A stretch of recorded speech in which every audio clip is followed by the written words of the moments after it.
नमस्कार, आप सभी का अरोमा क्लास में स्वागत है। जैसे कि आप लोगों को मालूम है, इन दिनों हम एएनएम बिहार 2022 है ना, इससे संबंधित जो आने वाले दिनों में प्रतियोगिता परीक्षा आयोजित होने वाली है, उसी संदर्भ में हम कुछ वीडियो लॉन्च कर चुके हैं। एएनएम बिहार 2022 प्रतियोगिता परीक्षा से संबंधित कुछ महत्वपूर्ण बातें हैं, जैसे कि इस परीक्षा का सिलेक्शन प्रोसेस क्या है और इसका एग्ज़ामिनेशन पैटर्न क्या है, कितने क्वेश्चंस पूछे जाएंगे, कितने मार्क्स के क्वेश्चंस पूछे जाएंगे, किन किन टॉपिक्स के अंतर्गत पूछे जाएंगे और यह जो परीक्षा है किस कमीशन के अंतर्गत आता है, इसी के संदर्भ में हम आपको आज कुछ विस्तृत बातें बताना चाहता हूं। तो चलते हैं, हम लोग वीडियो को आगे बढ़ाते हैं।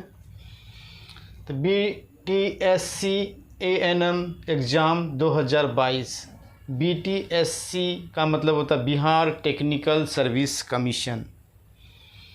इसके अंतर्गत सिलेक्शन प्रोसेस जो होगा वो 3 चरणों में होगा, 3 स्टेप्स में। कितने स्टेप्स में? 3 चरणों में होगा।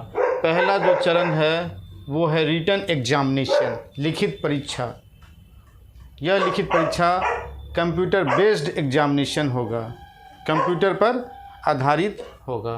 दूसरा जो टेस्ट है वो है स्किल टेस्ट और इंटरव्यू। स्किल टेस्ट भी होगा और इंटरव्यू भी होगा।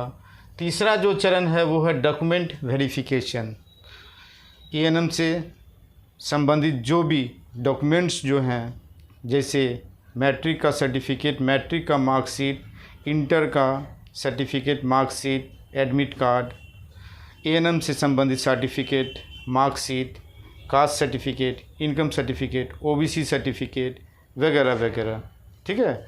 इन सभी चीज़ों का तृतीय चरण में डॉक्यूमेंट वेरिफिकेशन के अंतर्गत लागू होगा, आएगा। तो हम लोग आगे बढ़ते हैं। Examination pattern.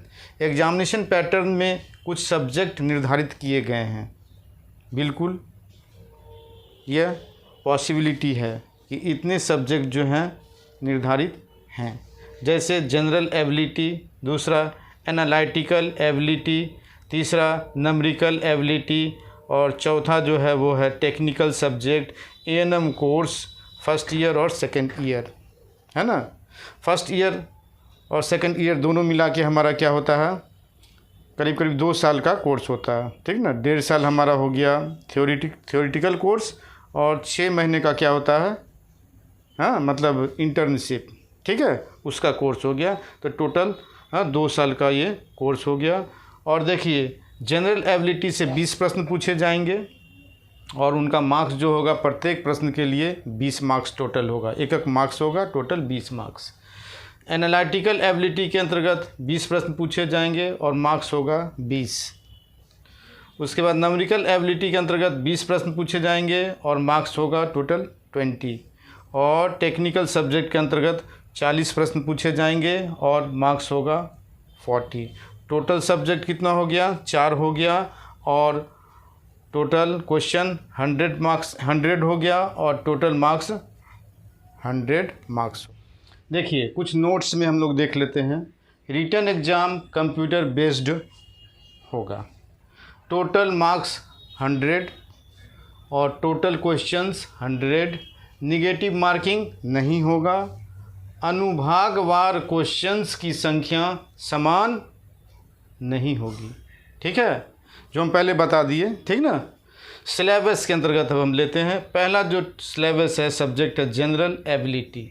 जनरल एबिलिटी के अंतर्गत पढ़ना होगा economics, history, politics, geography, sports, art and culture, famous places in India. General ability के अंतर्गत और जो टॉपिक्स आएंगे वो हैं एवरीडे साइंस। साइंस के अंतर्गत हम फिजिक्स पढ़ेंगे, केमिस्ट्री पढ़ेंगे और बायोलॉजी भी पढ़ेंगे। उसके बाद है नेशनल ऑर्गेनाइजेशन एंड इंस्टीट्यूशन। फिर international organization and institution, technology से संबंधित बातें पढ़ेंगे। उसके बाद वर्ल्ड ज्योग्राफी पढ़ेंगे।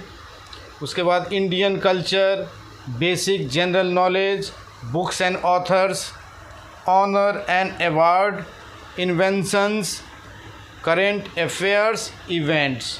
उसके बाद हम लोग पढ़ेंगे famous persons of India and world, और कंप्यूटर साइंस के बारे में भी अध्ययन करेंगे।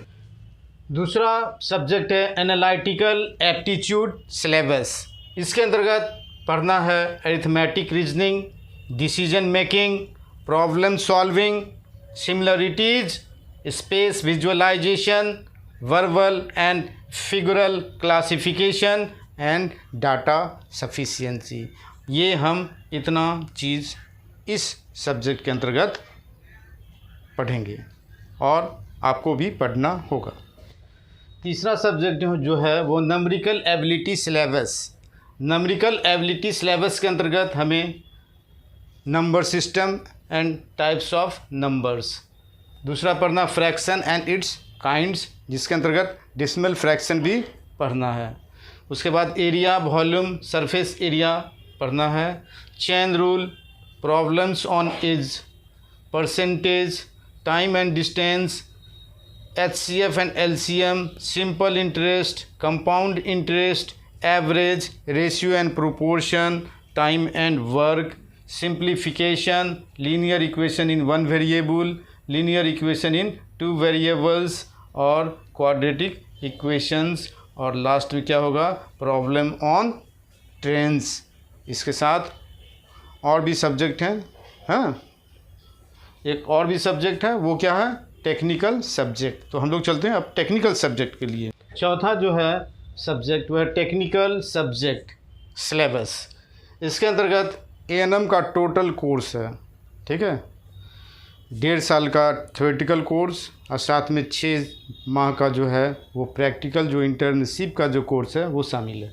इसके अंतर्गत जो टॉपिक्स हैं वो है health education and communication skills, paediatric nursing, fundamentals of nursing, medical surgical of nursing, toxicology, nutrition, personal hygiene, microbiology, clinical pathology, community health nursing और ह्यूमन एनाटॉमी एंड फिजियोलॉजी। उसके बाद पढ़ना drug store management, health education and community pharmacy, environment sanitation, mental health, primary health care, communicable diseases, child health nursing, midwifery, health centre management और vaccination. ठीक है, अब देखिए last में हम आपको ये बताना चाहते हैं कि जब आप सेलेक्ट हो जाते हैं और आप नियुक्त हो जाते हैं तो आपको जो सैलरी मिलेगा वो मिलेगा बेसिक पे क्या होगा, ये होगा आपका 5200 रुपया, 5200 से लेकर 20,200 प्लस ग्रेड पे 2400, साथ में आपको महंगाई भत्ता और अदर भत्ते ये आपको मिलेगा। तो देखिए मैंने आपको जो भी सिलेबस बताया है ना, ख़ास करके आपके लिए मतलब कहने का मतलब A&M प्रतियोगिता परीक्षा के लिए बहुत ही आवश्यक है। आप बताए गए सभी सिलेबस को पढ़ना है आपको, ठीक है। जब आप पढ़िएगा तभी आप इस प्रतियोगिता परीक्षा में अच्छा स्कोरिंग कर सकते हैं, अच्छा मार्क्स ला सकते हैं और आपका मेरिट वाइज सिलेक्शन होगा, आपका मेरिट में ऊपर स्थान होगा। उसके बाद जब आपका होल थोरोली स्टडी होगा तभी आप क्या करेंगे, इंटरव्यू भी अच्छा दे सकते हैं और साथ में आपका स्किल टेस्ट होगा, वो भी बहुत महत्वपूर्ण है। उसके बाद डॉक्यूमेंट आपके पास जो होना चाहिए, जो रिक्वायर्ड है वो अवश्य होना चाहिए। तो हम आपके उज्जवल भविष्य की कामना करते हैं। आप सफल हों, आप स्वास्थ्य विभाग में नौकरी करें, इसकी भी कामना करते हैं। इसी के साथ धन्यवाद।